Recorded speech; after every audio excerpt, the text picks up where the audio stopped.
Les épisodes AstronoGeek sortent toutes les 2 semaines, le vendredi à 20 h. Si tu n'es intéressé que par les épisodes, je te donne rendez-vous vendredi prochain. La vidéo d'aujourd'hui est juste un vlog, histoire de flatter un peu l'algorithme de YouTube. Bonjour bande de gens, aujourd'hui c'est donc vlog, et aujourd'hui je vais pas spécialement revenir sur la vidéo de la semaine dernière, parce que j'ai trop rien à dire en fait. J'étais ni à la prod, ni au son, ni vraiment à l'écriture, ni rien, c'est une rediff, voilà. Donc j'ai trop rien à vous dire sur le sujet. Mis à part que, je crois que je l'avais déjà dit, mais je le redis, c'était un peu du remplissage. Je vais dire, c'était une vidéo qu'on pouvait trouver ailleurs. Mais comme en ce moment, je cours un peu partout, ça m'arrangeait bien de m'éviter la prod d'un épisode. On va pas se mentir. Histoire de garder le rythme de diffusion sur la chaîne, c'était plus simple pour moi de diffuser ça. Non, on va plutôt parler brièvement de l'avenir. Et l'avenir, c'est vendredi prochain, bien évidemment, un épisode. D'ailleurs, un épisode où je me suis bien amusé à le produire parce qu'il a fallu que je contourne un petit peu les règles de YouTube, mais vous verrez en regardant la vidéo. Et je devrais normalement aussi, je dirais mercredi, on va voir comment se passe l'upload, mais mercredi, normalement, je vous diffuserai la vidéo de Bure. Parce que, aujourd'hui, je l'ai visité il y a 3 jours, 2 jours. Enfin bon, je l'ai visité cette semaine, quoi. Ah oui, c'est ça, quand tu tournes pas le vlog le même jour que tu le diffuses. Hein, enfin bon, bref. Donc, pas mal de gens m'avaient dit, fais attention, il risque de te faire de la propagande, c'est du nucléaire, donc machin, etc. En fait, non, ils ont été très cool, les mecs. Je veux dire, ils étaient un peu comme moi, dans le sens où, vous savez, ceux qui ont déjà tenté de me poser une question gênante, enfin, qui pensent être gênante, ils se retrouvent avec une réponse dans leur face et il a répondu cash, voilà. Et en fait, dans mon petit groupe, parce que les visites, c'est un petit comité, hein, tu descends pas à 12 000 là-dedans, mais il y a des gens qui ont posé des questions qui pensaient être des questions qui fâchent. Et en fait, non, les mecs sont restés droits dans leur pompe. Les mecs jouent vraiment la transparence, en fait. Ça va, c'est plutôt cool. Par contre, ce qu'on va faire avant de regarder la vidéo, je pense que c'est mieux avant que vous ne voyez la vidéo, je vous renvoie tout de suite vers la chaîne de Rodolphe, alias Le Réveilleur sur YouTube. Donc, Le Réveilleur, hein, c'est pas... Voilà, au pire, je vous mets une... non, c'est de ce côté-là. Oui, c'est là. Oui, c'est ça. Au pire, je vous mets une fiche. Sa chaîne est vachement bien parce qu'il a fait déjà des vidéos sur tout un tas de sources d'énergie. Mais là, il est en train de bosser sur une série sur le nucléaire. Il a déjà fait l'extraction de l'uranium, le fonctionnement d'une centrale nucléaire, une partie de la gestion des déchets. Et là, il prévoit la suite. Là, il m'a dit, je crois, dans 1 mois, un truc comme ça. Bon, bref, voilà. Allez déjà voir ce qui s'y trouve. Et ensuite, à la limite, regardez la vidéo sur le site de stockage de Bure et vous comprendrez d'autant plus de choses. Alors, je vous l'avais déjà dit, je ne suis pas spécialement opposé au nucléaire. Je trouve que c'est vraiment une solution du moindre mal. C'est vraiment pas une solution si mauvaise que ça. Mais surtout, autant je le savais déjà un peu, autant après avoir bûché quelques vidéos de Rodolphe, Le Réveilleur, encore une fois, allez jeter un coup d'œil, vraiment c'est très bon. Après avoir creusé encore un petit peu plus le sujet, après avoir visité ce site, etc., je me dis vraiment que ceux qui font des oppositions à ce genre de projet sont surtout là pour entretenir la peur. Mais genre vraiment, quoi. Je pense notamment à Greenpeace, qui prétend des trucs faux, mais factuellement faux. Il raconte de la merde. Après, bon, ce qu'il faut savoir à propos de Greenpeace, c'est que c'est quand même un truc, c'est une ONG qui a été fondée en opposition aux essais nucléaires. Alors un essai nucléaire, je peux comprendre qu'on soit contre. Moi-même, je suis pas trop pour, hein. Mais du coup, je pense que ça devait créer une certaine dissonance chez eux si après ils avaient été pour le nucléaire civil. Donc, par principe, ils sont contre. Sauf que c'est une position qui les amène à sortir des arguments assez débiles. Pour moi, un exemple, c'est... on connaît tous des gens qui ont peur des micro-ondes. Je suis sûr que vous en connaissez tous au moins un ou une, qui ne veut surtout pas utiliser un micro-ondes à cause des radiations. Alors déjà, radiation, ça veut rien dire, parce que ce qui est dangereux, c'est les rayons ionisants. Ce qui n'est pas tout à fait la même chose, c'est des rayonnements suffisamment énergétiques pour vous arracher un électron, et avec toutes les conséquences que ça peut avoir, sachant qu'à faible dose, ça fait rien. Mais un micro-ondes, c'est pas ça. Si vous mettez une main dans le micro-ondes, forcément, ça va faire un peu bobo, parce que vous allez cuire. C'est pas très bon pour la santé. Mais au-delà de ça, ça ne fait que chauffer de l'eau. Donc les gens qui vous prétendent que de l'eau qui a été mise au micro-ondes, si vous vous en servez pour arroser les fleurs, elle crève, c'est des conneries. À moins que le mec, il ait pas laissé l'eau refroidir d'abord, hein, mais ça c'est juste lui qui est con. C'est pas vrai, faites l'expérience, hein, arroser des fleurs avec de l'eau qui a été micro-ondulée d'abord ou pas, enfin voilà, faites l'expérience vous-même. Vous verrez que c'est faux. Les gens qui disent que ça détruit les nutriments et machin, c'est vrai, mais c'est ni plus ni moins vrai que quand vous chauffez n'importe quel autre aliment avec n'importe quel autre moyen. Ceux qui se font la bonne souplette de légumes, plein de vitamines. La vérité, tu la chauffes dans la casserole à plus de 70-75 degrés, les vitamines sont détruites. Parce que ce sont des molécules très fragiles. Au micro-ondes comme à la casserole, c'est des conneries. Et ceux qui disent que c'est radioactif... Enfin bon, tout ça pour vous dire que les gens qui, en général, ont peur des micro-ondes ne savent même pas comment ça marche. Posez-leur la question, comment ça marche un micro-ondes? Ils ne sauront pas vous répondre. Donc c'est facile d'entretenir la peur d'un truc qu'on ignore. Ah ben, le nucléaire, souvent c'est carrément pareil. Et je vous dis pas ça parce que j'ai été payé ou quoi, hein. De toute façon, je vous l'avais déjà dit avant, je suis pas spécialement opposé au nucléaire, et enfin voilà. Donc la vidéo que je fais n'est évidemment pas partisane, hein, voilà. De toute façon, c'est très factuel, hein, en fait. Ah, regardez, là, on a creusé ça, là, on fait un test de ça, voilà. Par contre, c'est un endroit, franchement, si vous avez l'occasion d'aller voir, allez-y, hein. C'est grosso merdo ouvert au public. Bon, de toute façon, je le dis dans la vidéo, mais c'est cool. Voilà. J'ai pas fait spécialement de vidéos sur le stockage des déchets, des trucs comme ça. Je me suis contenté de visiter le truc, hein. Ça dure, je sais pas, 30-40 minutes la vidéo, hein. C'est pas que je raconte ma life, hein, mais je vous explique un peu ce qu'on a vu, et voilà. Bon. Et normalement, je sors ça mercredi. Donc cette semaine, 3 vidéos avec le format court, et voilà. À moins que la météo se dégage et que je puisse même faire un live, mais franchement j'en doute, et c'est vrai que ça commence à devenir casse-couille, parce que là on voit qu'on est en automne, hein, la météo est dégueulasse, et les rares jours où il fait beau, soit il y a la pleine lune, alors on voit rien, soit je suis pas dispo. Ça a été le cas la semaine dernière, où je pouvais juste pas faire un live. Ça commence à devenir un peu frustrant, j'ai très envie de refaire un live.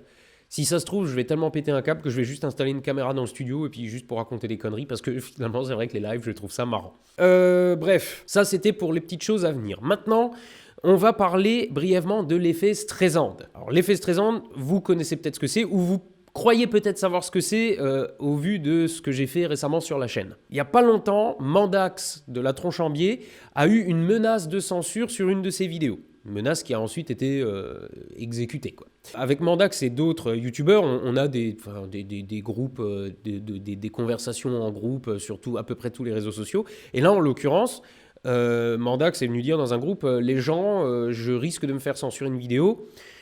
Qui est chaud pour me faire un effet Streisand? Mais un effet Streisand, c'est pas ce qu'on a fait. En gros, lui, ce qu'il disait, c'est si je me fais censurer la vidéo, qui est chaud pour la rediffuser? Évidemment, j'en étais, parce que, bon, bref, un effet Streisand, c'est pas ça. L'effet Streisand vient de Barbara Streisand, hein, qui, en fait, un jour, il y a un mec qui a pris une photo de sa maison. Je sais plus à quelle occasion, à la limite, on s'en bat les couilles, c'était très anecdotique, personne n'était au courant, enfin voilà, la photo, personne ne l'avait vue, voilà, il y avait une photo aérienne de sa maison. Et Barbara Streisand a fait tout un foin pour que cette photo soit retirée.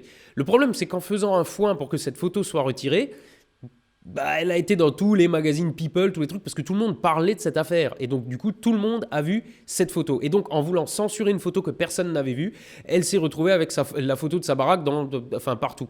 Vous avez peut-être même déjà vu cette photo pour illustrer un truc sur l'effet Streisand. Voilà, l'effet Streisand, c'est ça. C'est tu veux censurer un truc et la conséquence, c'est qu'on le voit partout par ta propre faute ou simplement parce que les gens autour disent non, la censure, je veux pas, du coup, je vais montrer ce que tu veux cacher. C'est typiquement ce qui s'est passé aussi lors de l'épisode Grimaud, hein, qui avait voulu censurer plusieurs chaînes YouTube carrément, et où j'avais dit, les gens, moi je suis pas d'accord, c'est des copains, et je ne suis pas d'accord avec cette manière de faire, donc voici les liens des chaînes, des vidéos, etc. Donc la dernière fois, quand j'ai rebalancé la vidéo de Mandax, c'était pas de l'effet Streisand, hein, c'était beaucoup pour faire chier, mais j'assume, c'est volontaire. Je veux dire, j'ai pas trop blairé que quelqu'un, juste parce qu'on prouve qu'il dit de la merde, veut littéralement censurer. Parfois, je pense qu'il y en a certains, il faut les empêcher de dire de la merde, mais quand ce que quelqu'un dit n'est pas de la merde, que ça se tient, que c'est sourcé, que tout ce que vous voulez, enfin bon, quand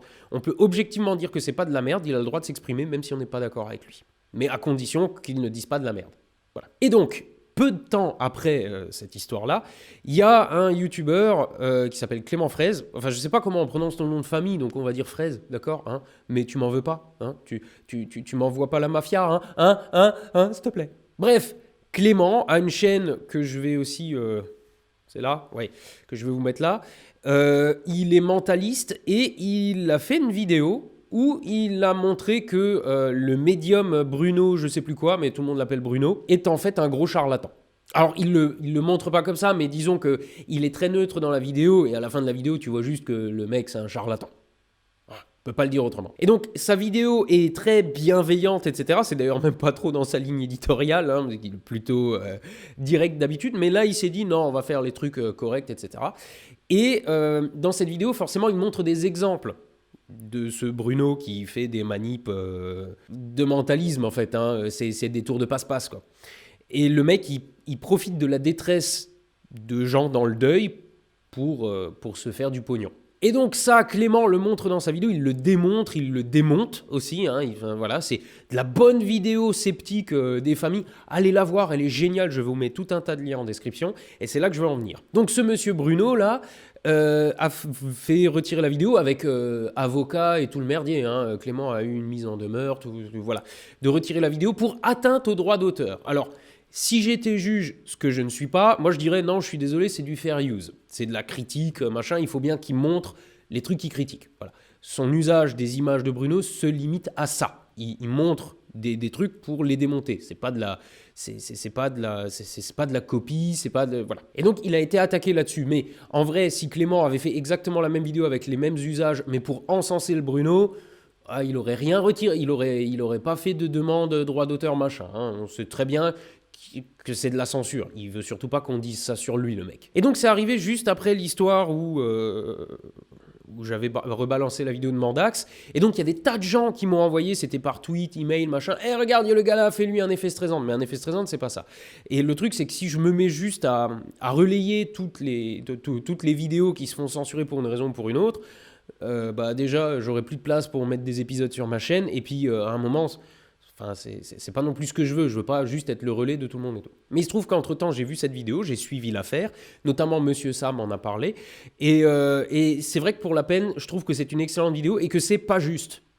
Et du coup, là, j'ai vraiment envie de rebalancer cette vidéo, mais pas parce qu'on m'a dit de le faire ou parce que effet stressant ou quoi, j'ai vraiment envie de vous inviter à aller voir cette vidéo qui, par ailleurs, est excellente, juste parce qu'il ne mérite pas cette mise en demeure d'avocat, de retirer la vidéo, etc. Parce que juste, allez la voir, elle est super neutre, elle est super bien, et elle montre ce qu'il faut montrer, à savoir que l'autre, il se fout de la gueule du monde. Donc évidemment, elle a été retirée de YouTube, mais elle a été rebalancée sur 15 000 instances PeerTube, où elle est intouchable, en fait. Donc, je vous mets les liens en description.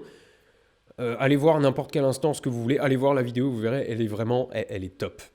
Vraiment. Si vous avez aimé genre les épisodes Crop Circle, on est dans la même veine, vraiment, elle est nickel.